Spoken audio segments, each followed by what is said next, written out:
কাজ থেকে বাসায় ফিরে দেখি জামাই আমার আজকে ইফতারিতে চিকেন উইংস গ্রিল করে রাখছে। Thank you. ওয়েলকাম।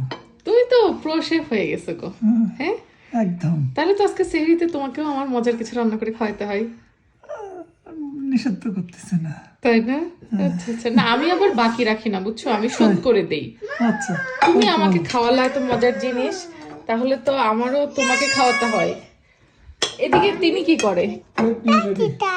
ওটা প্লেট যে সুন্দর হয়েছে মাশাআল্লাহ। মাম্মা, ইয়েস মাম্মা, এটা দিব? চিকেন দাও একটা দাও, দেই, এই যে দাও চিকেন দাও আমার মেয়েকে, যেটা বেশি মাংস যাতে ও খেতে পারবে। হ্যাঁ এরকম একটা দেখে ওকে দিয়ে দাও। এইটা এইটা এই যে তোমার আম্মু, এই যে থ্যাংক ইউ। ওকে